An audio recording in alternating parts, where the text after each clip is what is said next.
so we're going to record this. Let me get that started.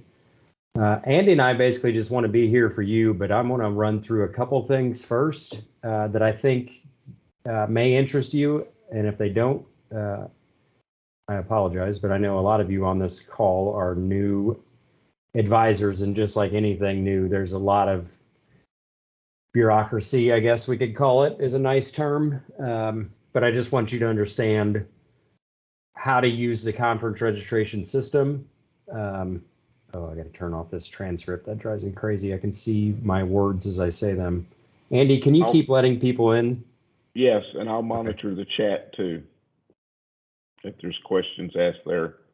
Yeah, thanks. So first, I just want to show you, if you haven't already been in the registration system, it's going to look something like this, although you're not able to add students. I had to turn off that feature temporarily. I just wanted to show you what it looks like on the student side as you're adding students.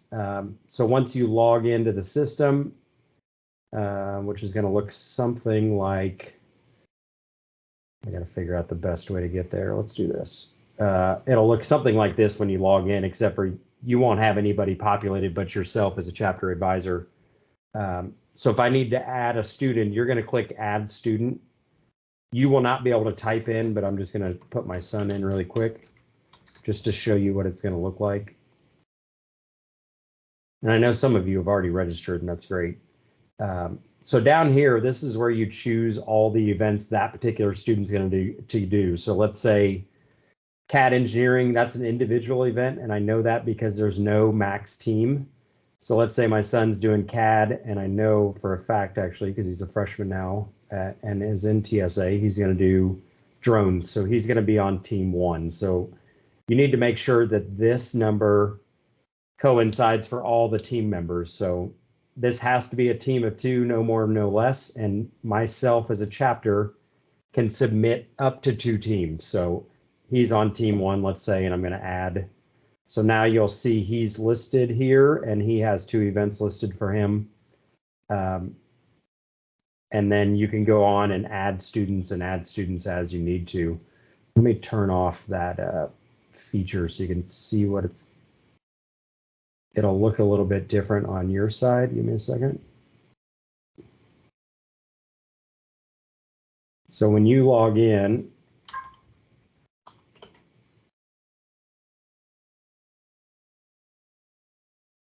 you're going to see add student, and it's going to ask you to type in their name. If you don't want to do that, if you just click search, it'll list every kid in your chapter. And that's an easy way. I can't do that because I don't have any legitimate kids in this fake school that I created. But if I clicked that, you'd just be able to check next to their name and add all the students all at once. And then you can go back to each student and then pick their events, is one way to do it. And another thing I want to show you really quick, and then I'll shut up and let you ask questions. You can see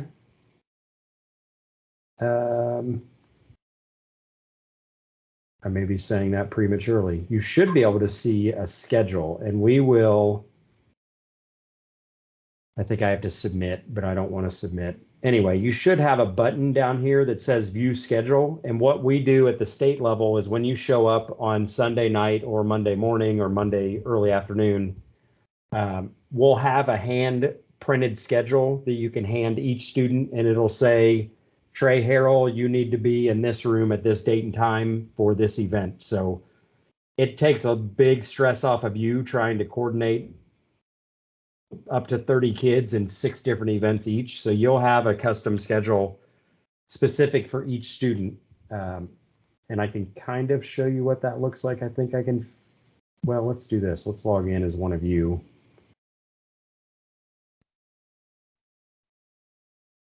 Anyway, you're going to see something similar to,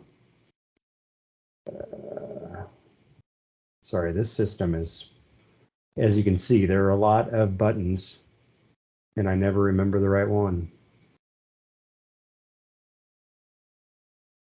Yeah, so for example, they'll get a schedule that looks something similar to this. If they're in CAD architecture, it'll say they need to be in this room to set up from 8 to 9, and then they're going to work on their problem solution from 9 to 1. But if they're in multiple events, it'll have all of those listed on one sheet of paper. So you hand it to those students, And then you can kind of put it on them. The app that we use as well, which you can download straight out on our website, will have the entire conference schedule built into it. So you can either download the Google version or the Apple version. And we use that app specifically during conference to push out notifications. So if somebody leaves a laptop in a room, that's the best way for us to promote and push that out. Sometimes we like give away free stuff at the TSA store, like the first 5 kids that show up to the store. We just want to make sure that they have that app and they're using it, because we do post important information in there, like the semifinalists will all be posted in there, as well as emailed to you as an advisor. Yeah, so the app will link straight to this page, and this is a page you can't access right now, but you will be able to in the app. So board game design, all the team numbers that are semifinals for board game, all the team numbers for all of these events. If they make it from prelims to semifinals, it'll show up on this website. We'll email that out to you as a teacher, and then we also push those out as a notification in the app. And you just mentioned something, Mark, that's going to be important, especially for all newbies, is to know your team numbers, because you won't see names on those lists. You're gonna see team numbers, so you're gonna have to recognize your team number. Yep. So out on the state conference website, chapter IDs, these are your team numbers or individual numbers. And it's the same number for every team that you have. So let's say, I see Andrew on the call. So let's look at Henry County. Henry County's team number is going to be, or their chapter ID is 2043. So if Andrew has 3 teams in structural engineering, he's going to have 2043-1, 2043-2, 2043-3. And I think their schedule just says that. I think it tells them their team number. It will be on their badge that they're wearing. Their participant ID will be on the badge that the kids have. So they'll know it's the first 4 numbers of their chapter ID. Let me show you that real quick. So and this you can see in real time when you log into your system. You notice all my first 4 numbers are the same. So that's my fake school's chapter ID. And then this is, if Trey, my son, is participating in CAD, he's going to use this ID to identify himself. We don't want names or schools associated with students, just to keep any bias out of judging. So students will need to use, and this number will be printed on their badge that they're given at registration that you'll pick up.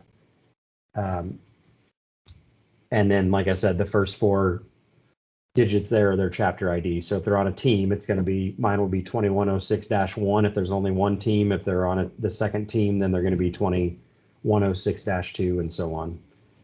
And some of you, like those of you that came to River City, Central Kentucky, and Pigman, we use the same system. So you've seen these numbers before. But if you're if you went to the Moorhead, the East region, and the West region, they don't use this system. So that may be new to you if you're new to this.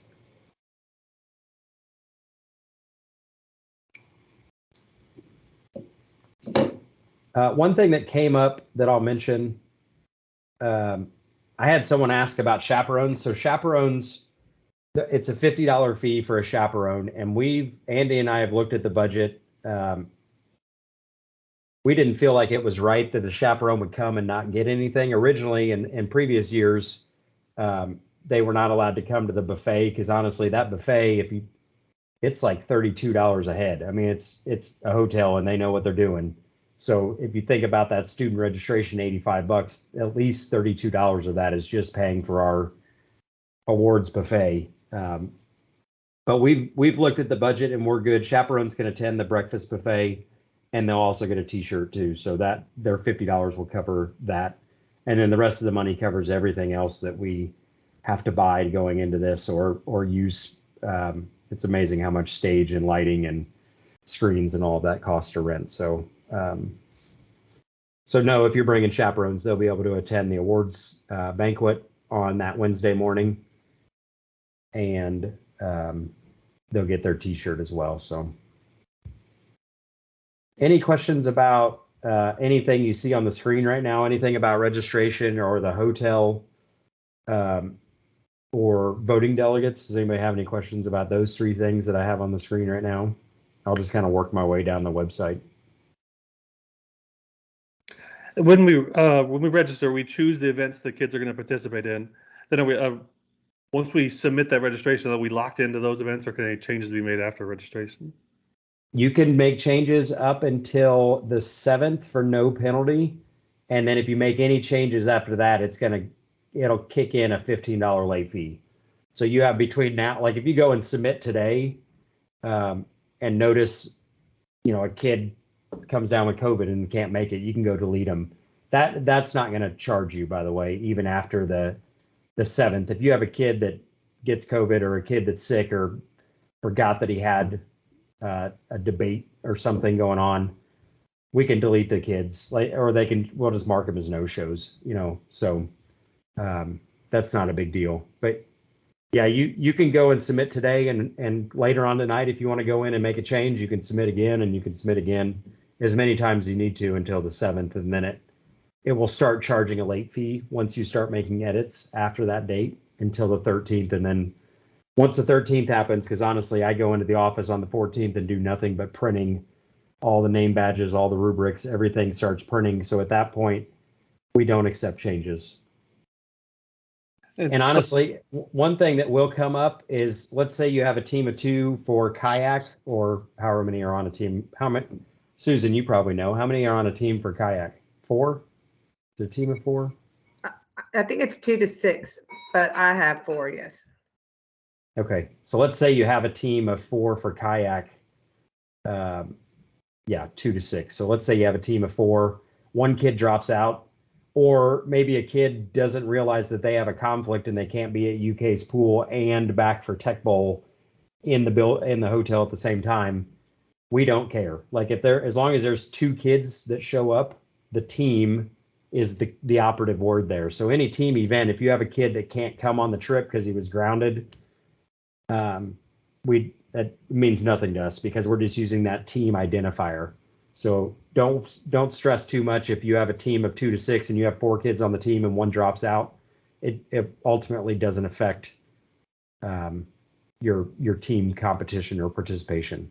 The only time it would is if it dropped under 2 to 6. So if you had everybody drop out but one kid, then we would have to figure out a way, and we can make some concessions as needed. The last thing I want is your teams can't compete because, an unforeseen circumstance happens.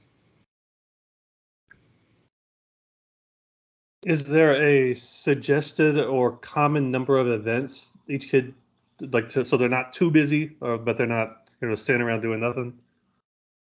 So the system allows up to 6. We have some advisors that put kids in 6 events.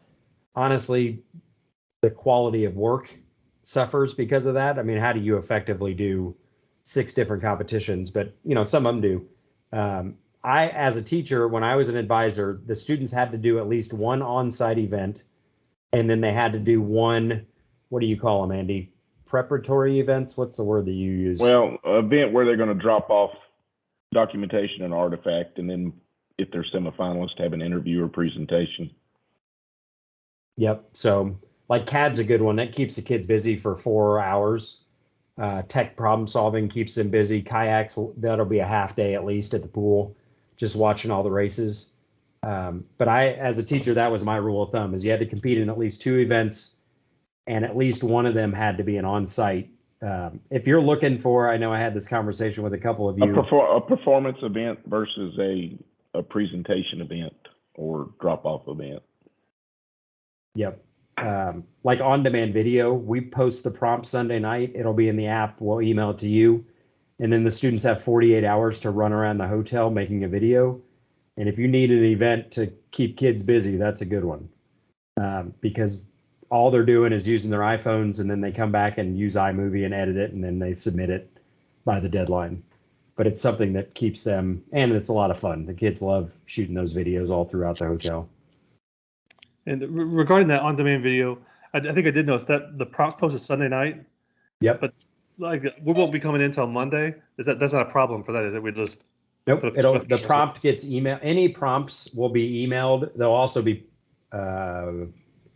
I want to say they're posted on the website. They'll be in the app. I know that, but I'm not sure we're going to have time, honestly, to post it on the website, but I'll have to look into that. But it'll be emailed directly. And then it's always at the registration desk, just sitting there so students can walk by and grab, like prepared presentation. High school is another example. I think the students get the prompt 24 hours in advance, and then they go back to their hotel room and create a speech based on the prompt. And so we'll email it to you as an advisor so you can forward it to kids.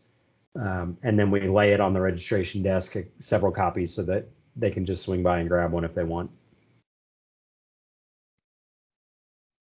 Voting delegates. So Tuesday night, there's a voting delegate meeting where we're going to vote on state officers. So the state officer application is currently open. That is going to close on tomorrow. No, 2 days.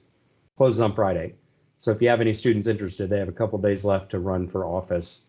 But that event, you are allowed to delegate 2 to 3 students based on your membership numbers. So this comes out of our bylaws, but I'm going to pick on Andrew again. So Henry County, he had 159 members registered, so he gets 3 votes. If your school has a 0, that means you didn't register by the deadline, and that's in our bylaws. So you will not be able to send students to vote.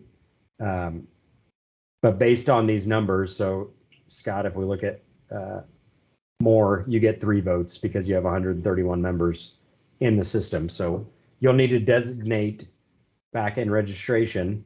Once I go in and add a student, let's say my son, for example, instead of him being a student member, he's now going to be a voting delegate. So he's going to be one. And I do recommend that you talk to your voting delegates. They're not voting on behalf of themselves. They're voting on behalf of your chapter. So they do need to have a conversation. Monday night during the conference kickoff, each candidate will get on stage and do a 3-minute speech. And then they'll have campaign booths set up before and after that conference kickoff. So they need to kind of have a conversation collectively as a chapter. You know, we really like this person. We didn't like this person for this reason. But we do want to, I always encourage students to have those conversations. You're kind of the leader of the chapter in a sense when you're going in to vote on behalf of your entire chapter. So the system will not let you not select voting delegates. So you do have to select at least 2. But if you get an extra vote because of the size of your chapter, I would take advantage of that and use this sheet. But you do have to pick at least 2 regardless. And that is Tuesday night, right before the social event is the voting delegate session. I don't think anything else up here. Dress code, this, I'll breeze over this, but this poster you could print out and hang in your room or at least pass it out. This will be built into the app as well. State officers, the existing ones as well as candidates, do have to dress in official attire. If you're doing competitions or going to the award ceremony, it does need to be business casual. So at least polo shirts, they do not have to match. They don't have to have the TSA logo on it. The last thing we want to do is limit involvement of students based on affordability of clothing. As a teacher, I probably every other month I hit Goodwill and bought every blue blazer I could find. So if you are looking for more of a professional attire, Goodwill is a great place to do that. And then I'm sure you have a mother or an aunt or a grandmother of a student that could sew the patches on, and you can buy those on TSA's, the national website. Yeah, and then we want kids to understand when they're coming to a professional conference, they should dress professionally. So we used Eli as our bad example here, and he was happy to do that when he was a state officer. So we're trying to keep kids away from tennis shoes, jeans, sweatpants, and understanding what it's like to dress for a professional event. And that, honestly, that's completely up to the judges. And some judges nitpick it to death. Others don't notice it at all. We do talk to coordinators. So if you plan on coordinating an event, that's something we talk to them about. It's not fair for the students that did dress professionally to get potentially the same score or worse score. So it's something that we talk to them about, but honestly, it's something that occasionally slips through the cracks for sure. Mark, when they're checking in Mhm. that day and dropping off their stuff, do they need to be in that attire? Again, I wouldn't there are usually no judges at drop off. So if let me jump over to the agenda. Because you're going to notice there's a lot of drop offs, especially Monday. So like data science and analytics, they're dropping something off and picking up a prompt. And then music production, they drop off. It's only the event coordinator there at that time. There are no judges. We may have some event coordinators that say, hey, you're not in professional attire or in conference attire. I'm going to mark 20% off. I can't control that. I don't coordinate the events and I don't judge the events. I don't think it would be a problem, but better safe than sorry. Even if they just throw a polo on and their khakis for 5 minutes, go drop off their stuff. And a lot of these you'll notice are going to be in the same room. So that room's going to be pretty chaotic. And I don't think people are going to have time to check. But like I said, I don't want to tell you, though, they don't have to be, and then you lose 20% and then you come back on me. So I would err on the side of caution.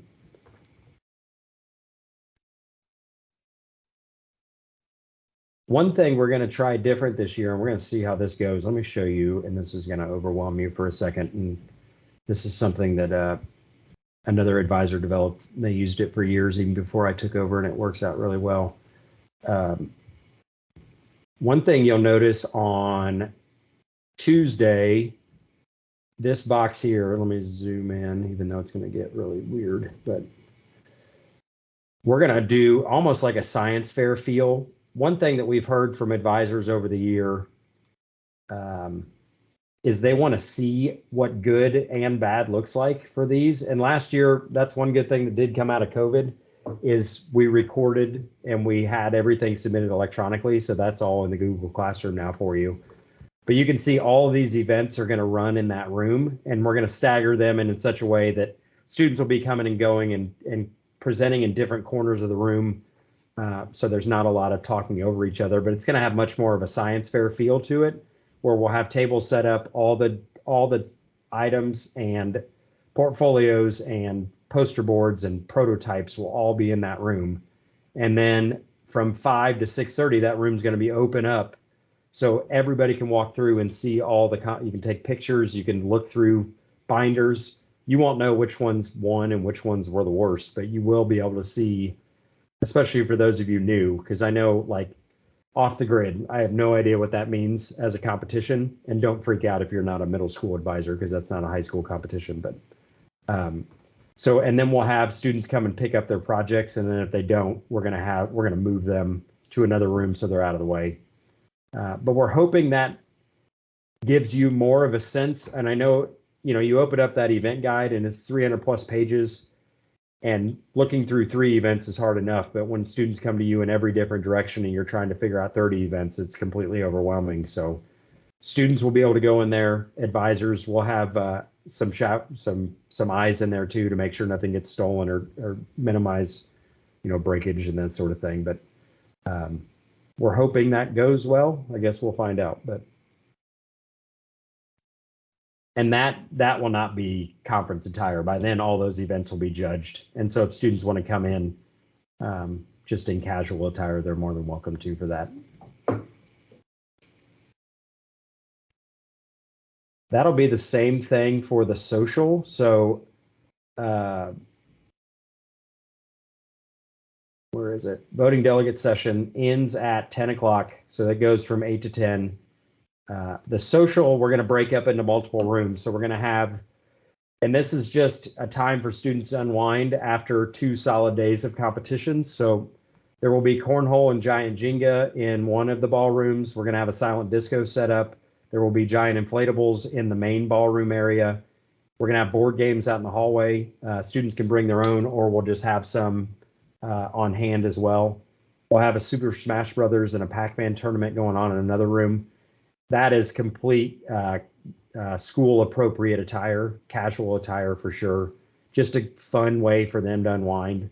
And then at the very end of the night, we do our raffle. So students that attend the college fair, which runs all day Tuesday from 9 to 3, Each student will get a passport in your packet. They go around to every table. They get a stamp, so we know they talk to UK. We know they talk to Louisville. That we know they talk to Bluegrass Community College. We know they talk to Learning Labs. We want them to engage with our college fair and our exhibitors. So they'll get a stamp. They throw their passport in a bin, and then we draw those out. And after as the social unwinds or winds down at 11:30, and the year prior to COVID, we had so many prizes that every kid that turned in a raffle or a passport got something. And some of those prizes are a projector all the way down to, T-shirts and that sort of thing, or stickers or that. But we try to have enough items. And we've been fortunate with a couple sponsors that have stepped up to sponsor the social so we can buy even more fun giveaways for that event.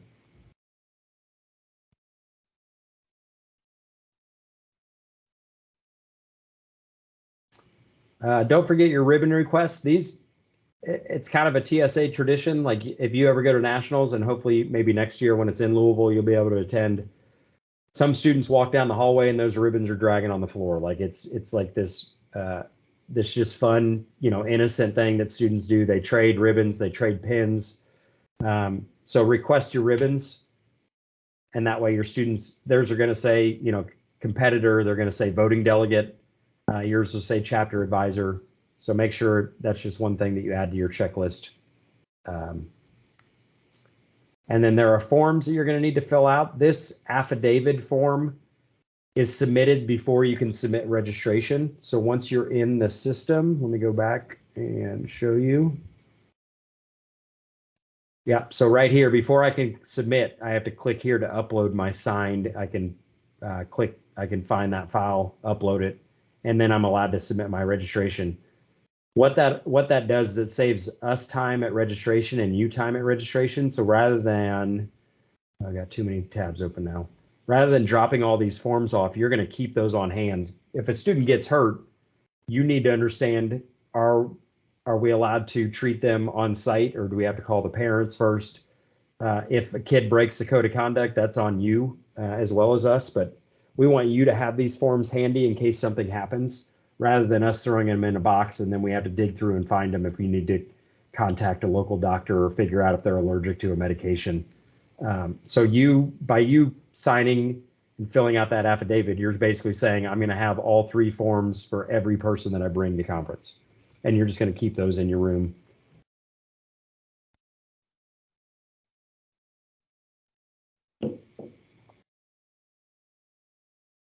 It looks like, Andy, you're hanging on to the chat, so that's good. There's a couple other agendas out here just so you know what's going to happen during the conference kickoff. It's not, you come in, you sit down, and we're going to go through the agenda, so it's not something you have to prep for, but we just want to make sure you understand what's going to happen during these sessions. Voting delegates, the award ceremonies are both posted as well, so you can see what that's going to look like. And then, this is where we'll post semifinalists, so it'll be emailed, it'll be posted here, and it'll be posted in the app as well. And we can also, the registration desk is also where the state advisors are going to be a lot, and so they're there to help. So if a student's like, I can't find this room, they're going to walk them to the room or at least point them in the right direction. If a student's like, I don't know if I'm a semifinalist, they can help them look in the app. Like, they're there to help. They're definitely our Walmart greeters. So they'll be there to help outside of registration. They also run the TSA store where we sell some items and that sort of thing. This is a big one, and I know it's silly, but that you will have judges that ding your students if they don't use report covers. So TSA back in the day used to be a 3-ring binder group, but now they've moved to report covers. So I know it's silly, but if your students show up with a 3-ring binder or just a stapled packet, more than likely the judge is going to ding them, and rightfully so, because it's part of following directions. They need to have report covers. We'll sell those at the store. They can stop by and buy them if they forgot them, but it'll save you some money and some time if you just go ahead and buy a box of these and have them in your classroom.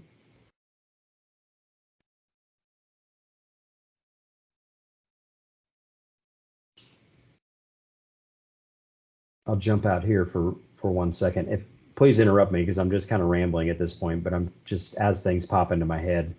Mark, So Roger has a question about transporting the kayaks because he said the bus isn't a good idea. And I've seen people have another advisor or a chaperone bring it in a pickup truck. We've seen portable trailers. I know when we were down in Murray for their region, I think one of the advisors had borrowed the band's trailer and had it in their small trailer that they carried equipment in. However you can or want to transport your kayak. I do understand what you're saying about what Roger's saying about safety in the bus. He said if there were an accident that it'd be a projectile going through the bus. I've heard some schools say they have been told they can't carry kayaks onto buses. Others carry them on and lay them like in the back, blocking the fire door, which I am not recommending. If it's a big enough bus, they can fit in the cargo hold underneath if they have that. But you could, Roger, like if you're doing an open trailer, you could not wrap it in saran wrap until you get to conference because you have all day Monday. So if you showed up Monday morning, the kids could. I wouldn't recommend bringing PVC glue and gluing it together that day. But you could not wrap it and just bring the shell or the skeleton. And then when you get on site, then you could wrap it in saran wrap. So you're not worrying about it flapping in the breeze all the way from Corbin. I mean, you could, PVC would dry overnight. You could do all that. I don't know if I would trust kids to see through in a hotel room with carpet. That would be on you and your school to pay for damages. But yeah, so depending on the bus, I guess. I know that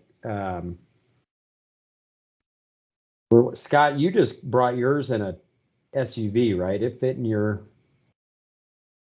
Yeah, I just pulled the seats down in my SUV and brought it in there. I'm thinking of strapping it to. It's unwrapped now because it got all soggy.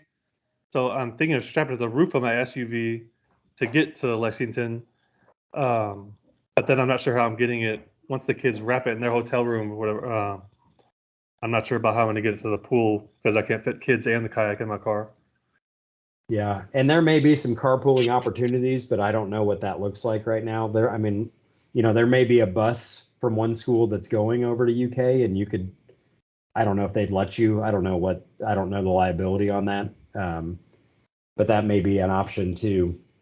But yeah, the pool at the Marriott is tiny. I mean, it's a fine pool to swim in, but as far as turning around a kayak and having multiple kayaks go at once, so UK was the next best. Plus, it gets the kids on their campus, which I think is a win as well. But yeah, travel is going to be something that you'll have to work through. How far away? I haven't looked at how far away the pool is from the hotel. 5 miles maybe. It's just down Newtown Pike. Cool. Yeah, well, and it wouldn't be like interstate driving either. It would be, you'd be on New Circle Road. Actually, I don't think you can take New Circle. You'd go straight through downtown. Yeah. Okay. I have a bunch of students at UK. Are they allowed to come? Are visitors allowed in the conference, or is it kind of a closed door thing? Yeah, and honestly, if they want to come and judge, we'll throw them in an event.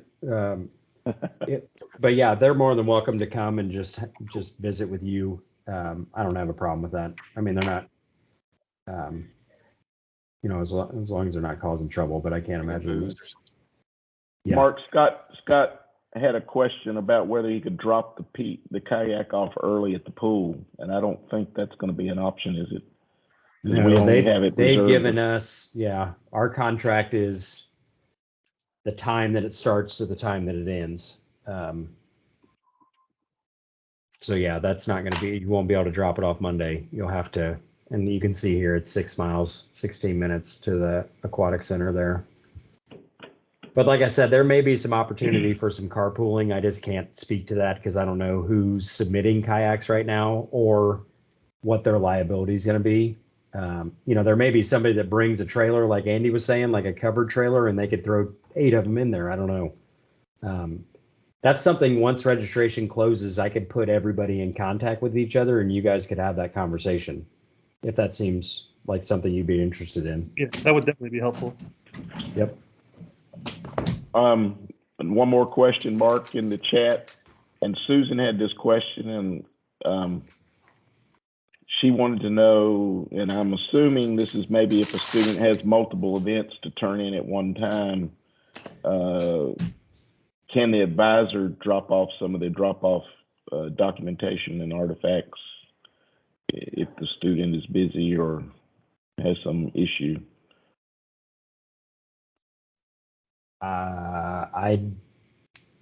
I don't think anybody's going to notice. Yeah, drop off it's is pretty chaotic.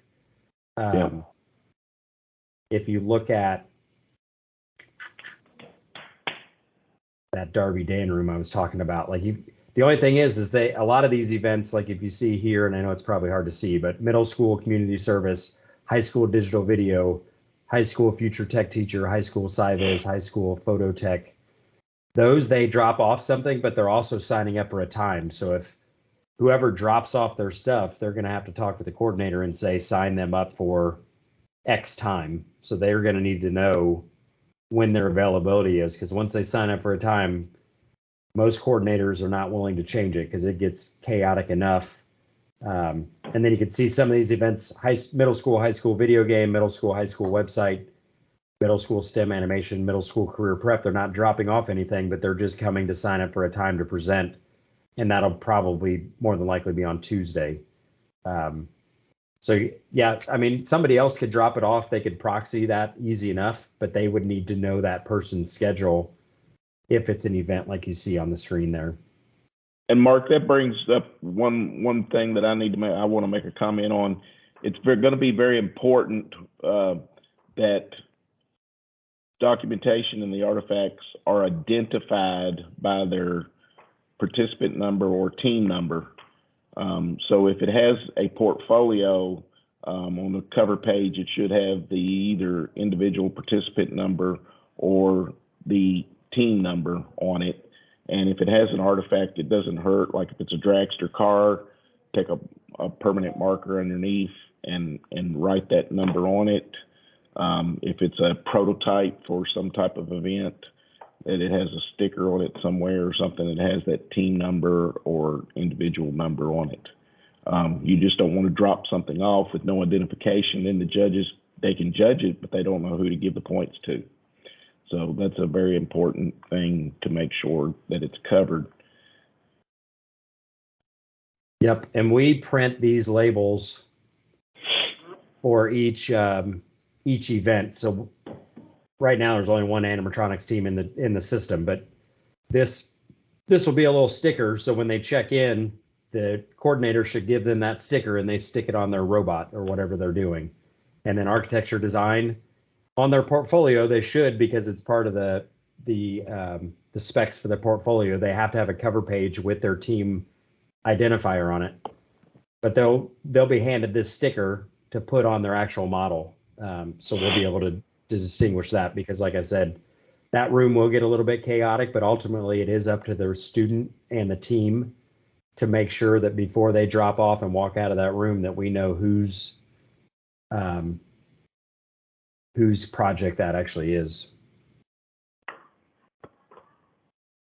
And that was, well, and my comments were more for the new teachers, new advisors. So. Yep.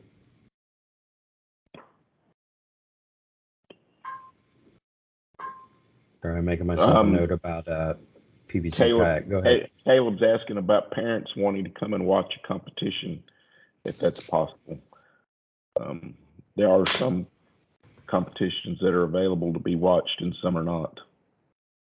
Yeah, most all competitions are open unless the coordinator, when you go up to the door, says it's not. But you can assume that more than like essays, for example, is not open because we don't want you walking in there and disturbing kids as they're writing their 2-hour-long essay.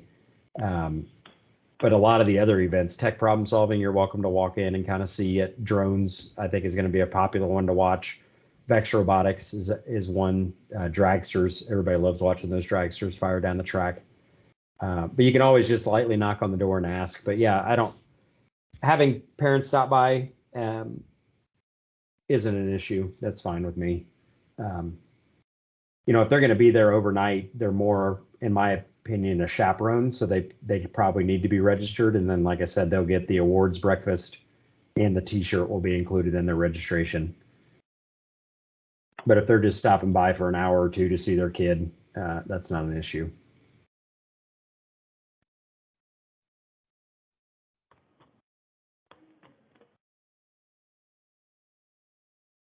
The one thing I was going to point out is back on the state page, this button down here takes you straight to the national website. This competitions form button, it takes you to this page. So if you have students doing chapter team, there's going to be files here. If they're doing system control, there's an inventor's log. We actually print that for them on site as well. If they're doing anything with a copyright song or a video or a clip, they have to fill out a copyright checklist. That's also located here. A big one is the plan of work log. So students, you might as well use the template they give you because it's in the format that Nationals kind of expects. You may need 10 pages, but plan of work logs, and I'll let Andy speak more to this because this is his big soapbox, but he can speak more to plan of work logs. Well, the big thing on it is, and if you create your own, that's great too. But in a recent region, we noticed most of them left off the advisor's signature, and that is a no-no. Typically that's a rules, but at state that would be a rules violation. So you don't want that rules violation because that's 20% of your total possible points. And advisors, you do need to sign off on the work that the students claim they did, because basically you're saying that you're verifying they met at these times and did those things. It is all in teaching them how to work in the world of work. So things that are expected in the work world, we're trying to teach them here.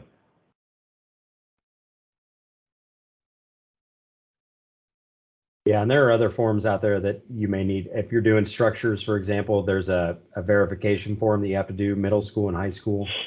Okay, and the copyright checklist, Yep. or the photo release, copyright checklist, the events that require those, even if you do not use any copyright material, you still have to fill out the copyright checklist and mark that you don't have any copyright material.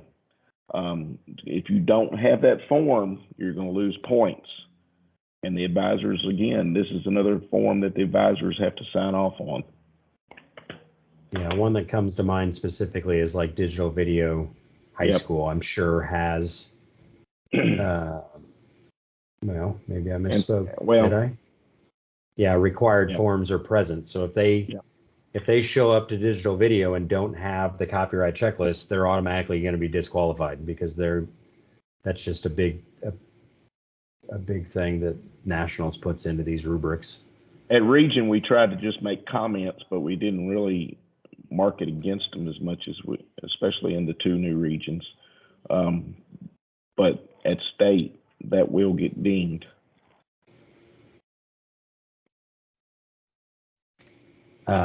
Stephanie's asking what events. You'll just have to look. Like I know engineering design has. You'll see it listed in the portfolio section. So if we look, yeah, so here you can see engineering design plan of work log pages as needed. So that's going to be a part of their, but it'll just be built into the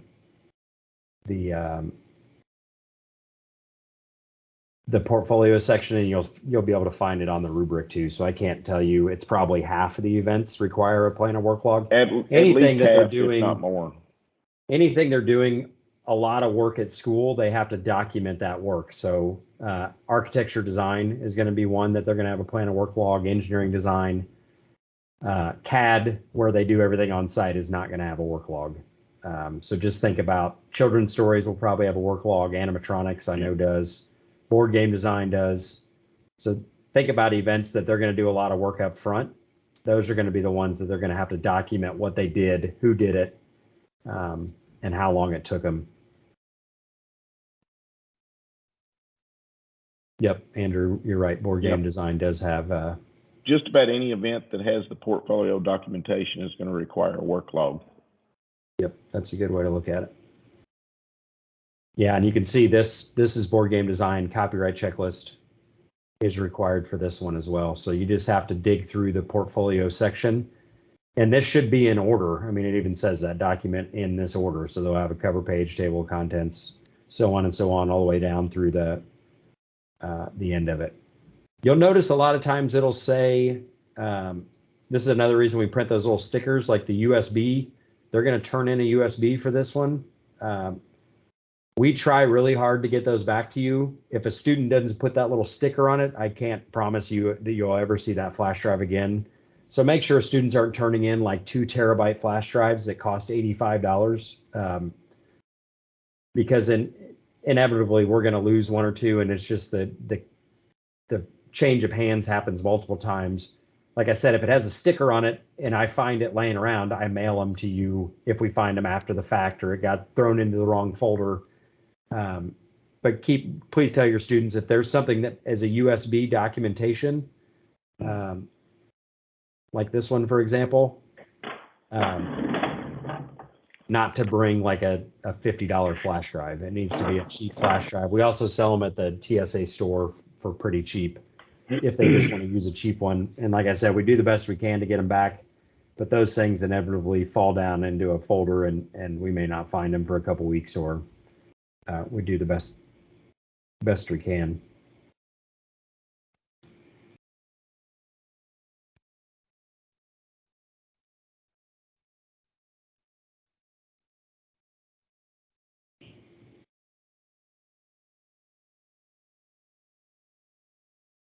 Somebody texted, I don't know who this is, but they said the wind just knocked out my power, so I disconnected from the call.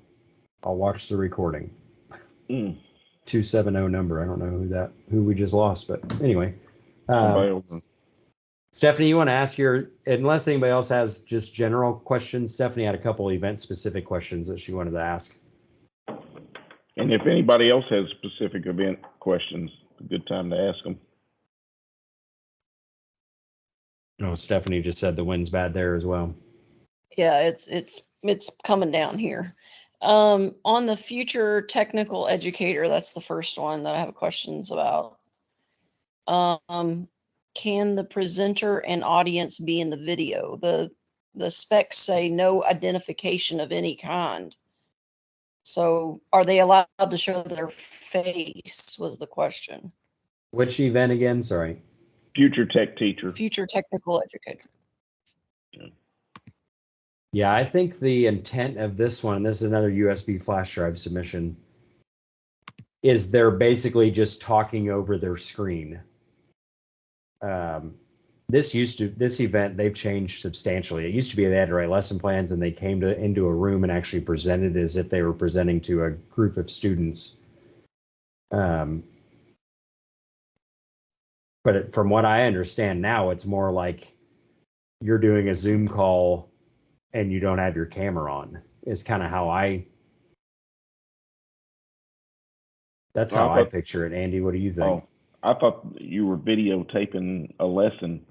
So I think what her question I'm taking is that she's asking if they actually film themselves teaching a group of people this lesson.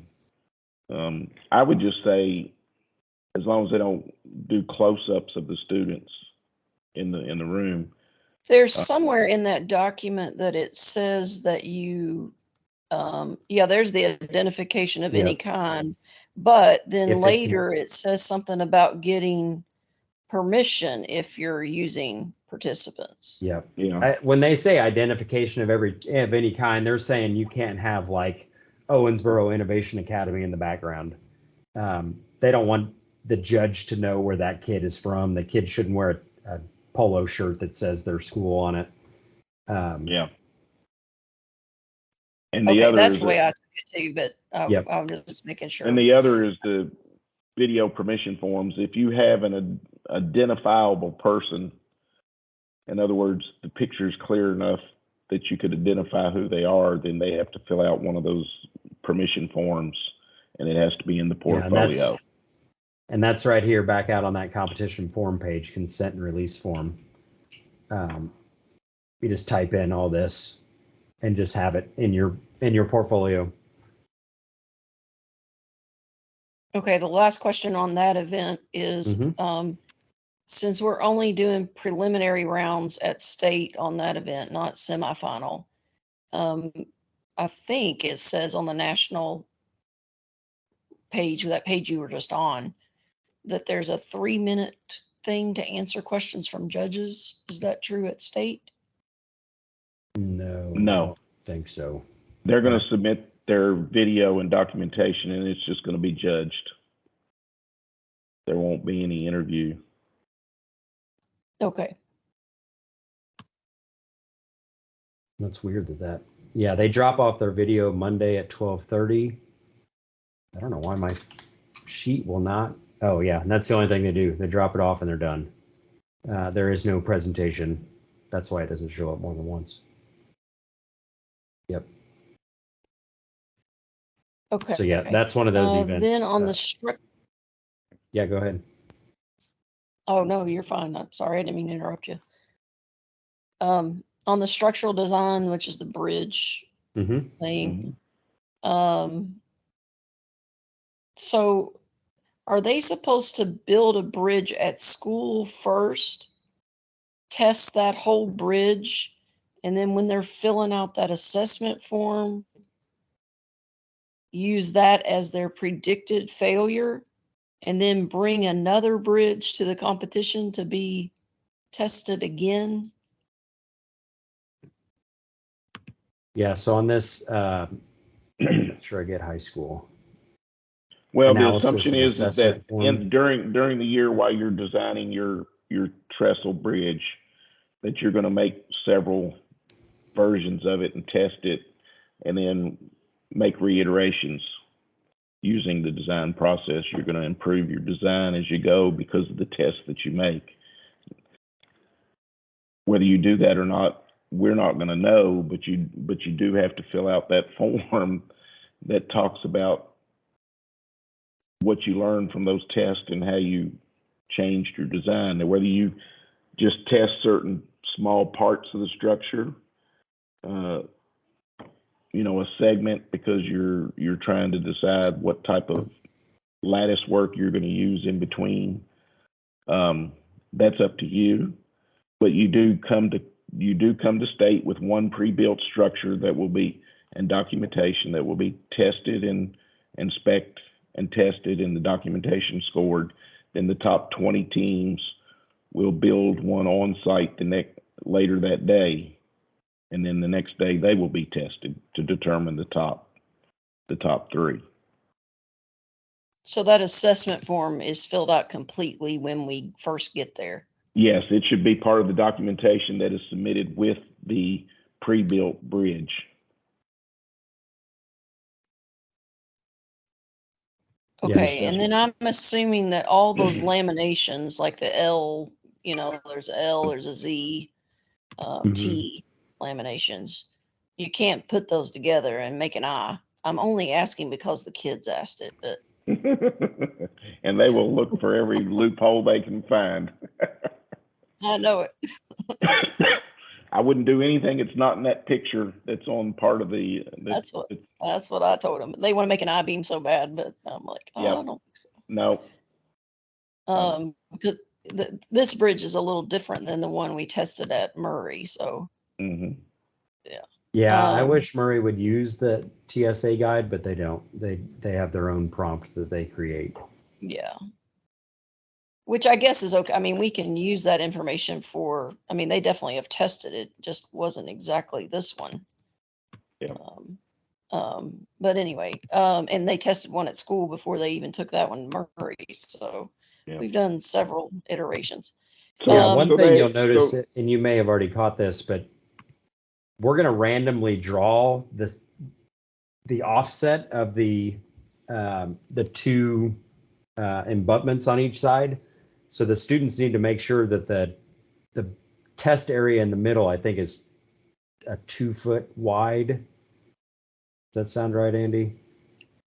We were taking it to mean that it maybe needed to be 4 inches wide because does that mean 4 inches because you 4 inches of opening? Because you could go 2 either way, right? Yep. Yeah, and they'll randomly draw for the pre-builts, and they'll randomly draw again for the semifinal rounds as well. So it may not be the same both times. Okay. And Yeah, I have seen bridges even at nationals turned in, and you can't get the threaded rod up through it. And if you can't get the threaded rod through it, you can't test it. Right. Yeah. Then they wanted to know also, can they cut the balsa into a shape that isn't a rectangle? And I assumed that was fine. I don't know if that makes sense or not. Like you've got a flat piece of 1/4 inch Yep. balsa. Can they cut I mean, you can cut an angle on that, so I would assume it would be fine. Because that's just talking about lamination where you are right now. Yeah. No, I'm just trying to see if I see anything. So you're saying they would take like this little 1/4 inch square piece and cut it like halfway and use Or an cut it 1/8 by a diagonally. 1/4? Or cut it diagonally, or Make a triangle out of it. yeah. That's what they're asking me. Don't you love kids? Let's see. I have never seen anybody, states or nationals anywhere, ever do that.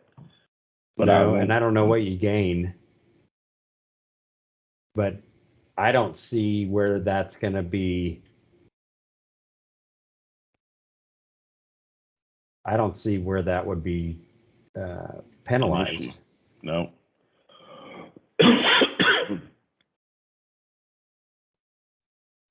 I can run that up the flagpole and find out, run it up to a higher level and get an answer if you want me to. Or Yeah, and we can just at least decide. ask our state coordinator. Aaron Hunt out of Bardstown is the one that runs that event, and see what he says. But if you do have kids that potentially want to go to nationals this year or next year, we should probably, go higher up to the national coordinator just to make sure. Yeah, that would be great. Last one on that one is balsa and basswood. It definitely says basswood on that. That stuff, like all of that, is really hard to come by right now. Balsa is, basswood should not be as hard. The reason for balsa is that the Chinese are now making their windmill turbine blades out of balsa wood, and they have cornered the market, and the vendors cannot get it. So that's why the rubrics have changed to basswood rather than balsa. Okay. So And basswood shouldn't be as hard to get. For some reason, I have a cabinet that has balsa in it. So yeah, like, some people have stocks. Yeah, so I'm gonna have to can't change that, aren't I? I've got to get basswood in. We ordered some and didn't have any problem because for the on-site problem, we supply the materials and we ordered it and didn't have any problem getting it. Yeah, we're using balsa wood for on-site. Oh, you are using balsa? Yep, because we already had a stockpile of it. Okay, even though the rubric thing says basswood, I guess what I'm saying is if the pre-built one is out of balsa, are they going to get dinged on that?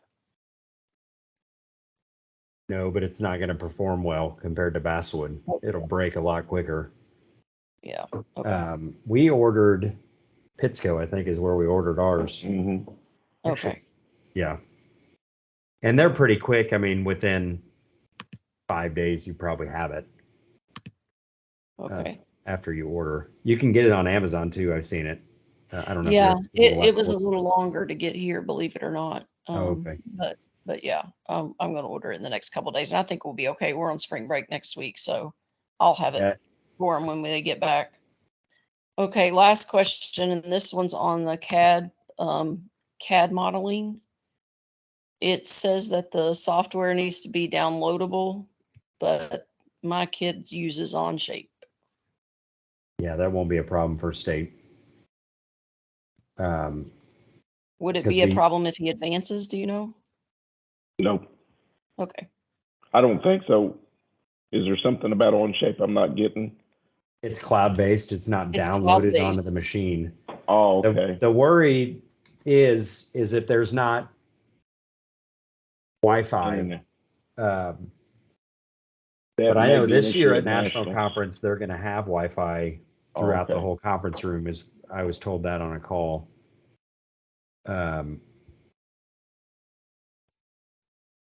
Yeah, I'm going to email the national coordinator on that one because I don't want to tell you yes and then you show up in Dallas. So we'll get you an answer on that one, Stephanie. And Andy, will you take care of the structure one and I'll take care of the CAD question? Yes. Thanks, guys. We are really green, so we'll. Well, and this just makes all of us better because there are always these little intricacies that I'm glad you asked now instead of showing up to the Gaylord Texan and say, "Oh, I didn't know," and then your kids, spent who knows how much money. Are you guys doing teams this year, Stephanie?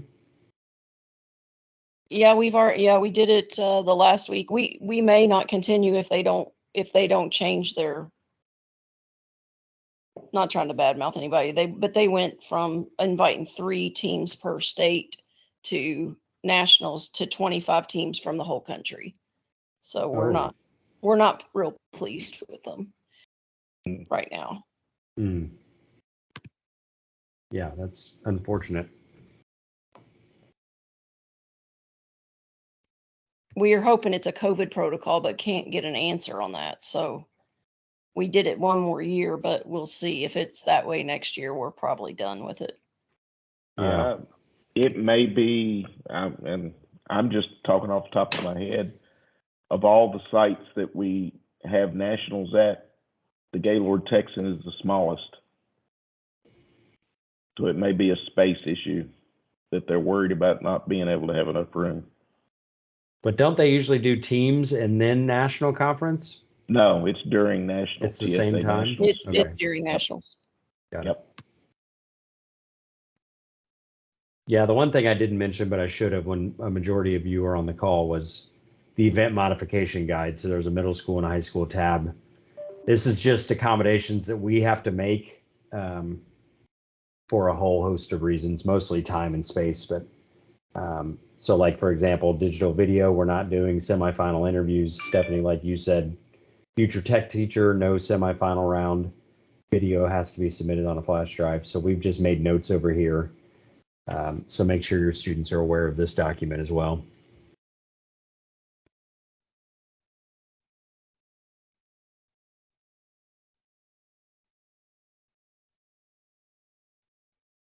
Any other questions? Otherwise, I'll stop the recording and and that way I can share it out with those that didn't have the opportunity to join this evening.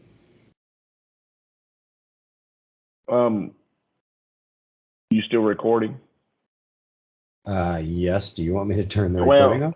No, Andrew had a question, and I thought it could benefit everybody. Okay. Because I have got a couple emails about it, and his question was about, and I'm trying to see what event he was talking about.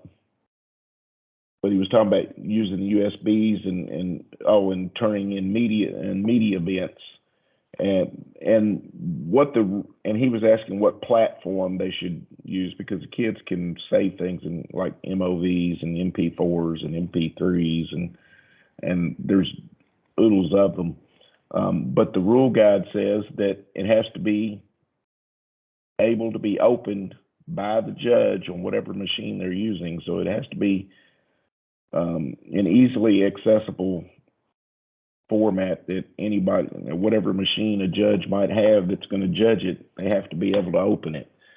So you don't want to go out and do something on Linux or something like that where they're not going to be able to, basically you're looking at a Windows or a Mac, that machine that a judge may have that they can open the file and be able to read it. So for any of those videos or media competitions, it just has to be in a file that's easily accessible by whoever's judging it. Because again, just like we said, if they can't access it, they can't judge it. Yep, that's right. And Andrew says he's got one more question. Ready, Andrew. All right. So my kiddos want to know if they can do a video for the video production that aligns with their digital music production. So basically, they want to do something that marries the two of them together. They want to enter both events, but both of them will be kind of turned in at the same time. I've never had such a question come up for my kids in the past. So the USB would be I don't know, almost like an MTV kind of a format, which would be kind of weird. The music would be there, but the digital video would kind of marry to that. Is that even a possibility? Yeah, I don't see an issue. I mean, they would just have the sound incorporated in Well, their video, right?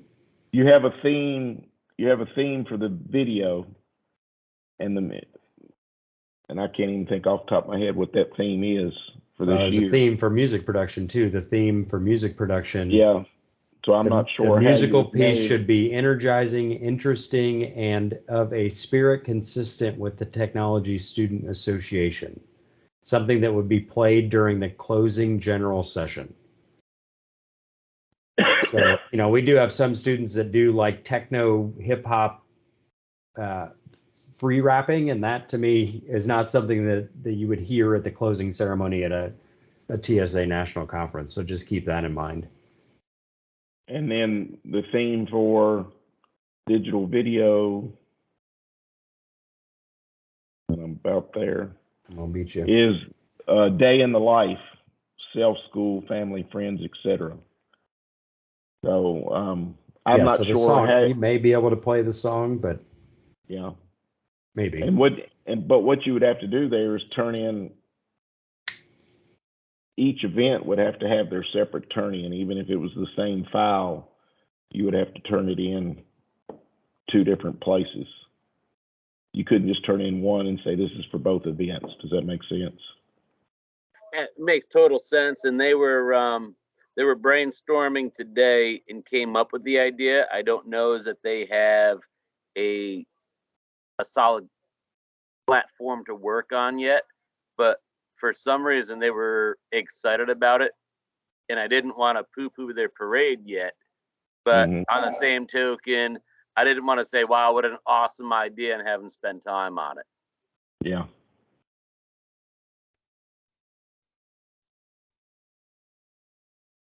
Yeah, I mean, I think it's possible. I think it'd have to be fairly creative to make that work, but Yeah, well, on Stephanie, that, I was I'm going going to to leave them share. away from that idea. Yeah, because honestly, a lot of students don't see that paragraph at the very top of the event guide, and they do not make music that is energizing and in the spirit of the closing ceremony. Stephanie had a question about the cybersecurity high school event platform yet. Yeah, I was trying to find that. It looks, right now, Stephanie, it looks like we're going to use a platform called Project Aries. Let me go back to sharing my screen. So this was shown to me by another, I'm not sharing my screen, another state advisor in Alabama, actually, and this is what they're using for theirs. So we're going to use one of their battle room scenarios. And I think the students just work through them as quickly as they can. We're going to give them 24 hours. But you can see, I don't know if we're giving them one battle room and it's whoever can do it the fastest with the least amount of hints, or if we're going to do multiple battle rooms. But anyway, it's going to be built around this platform called Project Aries and using their online system. At least right now. I mean, last year pre-COVID, we had an issue because the company that Nationals recommended wanted to charge us like $150 a team. This one seems to be more affordable. but I'm still having conversations with them. So hopefully that helps. But anyway, you could at least look into Project Aries. And once we know for sure, then I'm going to publish that. So all the advisors doing cybersecurity at the high school level, not middle school. So if you're on the call or listening to the recording, that's middle school is completely different. It's a written test and then a PowerPoint or a presentation that the students are going to give to the judges.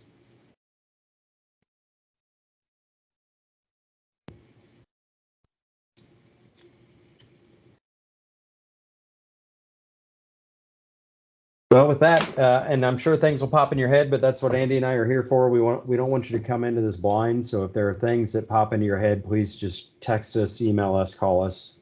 Don't feel like you're bugging us, because we want this to be something that you enjoy and you don't stress over. I know it's stressful, especially your first 1,200 times doing this, but I swear that 1,201 time will be amazing. So anyway, I appreciate everybody and everybody joining, and those of you listening on the recording. And just keep in mind, registration does close on the 7th. So you have 1 week from tomorrow to register and submit. And then after that, a late fee kicks in. And then registration will ultimately close on the 13th. And we'll start printing like crazy to get ready for conference, which is then 2 short weeks away from there.